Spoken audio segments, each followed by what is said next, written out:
എംഎൽഎമാരെ suspend ചെയ്ത സ്പീക്കറും സർക്കാരും നടത്തിയ ഗൂഢാലോചനയുടെ ഭാഗമെന്ന് പ്രതിപക്ഷ നേതാവ് വി ഡി സതീശൻ. ഒരു കുറ്റവും ചെയ്യാതെയാണ് എംഎൽഎമാരെ സസ്പെൻഡ് ചെയ്തത്. പ്രതിപക്ഷം സ്പീക്കറെ ആക്രമിക്കുകയോ സ്പീക്കറുടെ ഡയസിൽ കയറുകയോ ചെയ്തിട്ടില്ലെന്നും വി ഡി സതീശൻ പറഞ്ഞു. ബാനറുകൾ വലിച്ചു കീറാൻ വാച്ച് ആൻഡ് വാർഡിനോട് പറയുന്ന ഒരു സ്പീക്കർ കേരളത്തിൽ ഇത് ആദ്യമായിരിക്കുമെന്നും സ്പീക്കർ പറഞ്ഞത് പഴയ ഡിവൈഎഫ്ഐ നേതാവെന്ന ഓർമ്മയിലാണെന്നും വി ഡി സതീശൻ കൂട്ടിച്ചേർത്തു.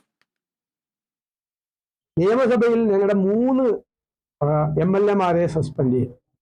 ശ്രീ റോജി എം ജോൺ, എം വിൻസെന്റ്, സനീഷ് കുമാർ എന്നിവരെ ഒരു കുറ്റവും ചെയ്യാതെയാണ് അവര് സസ്പെൻഡ് ചെയ്തത്. ഞങ്ങൾ സ്പീക്കറെ ആക്രമിച്ചിട്ടില്ല, സ്പീക്കറിന്റെ ഡയസിലേക്ക് കയറിയിട്ടില്ല. സത്യത്തിൽ ഇന്ന് വാച്ച് ആൻഡ് വാർഡിനെ നിർത്തി.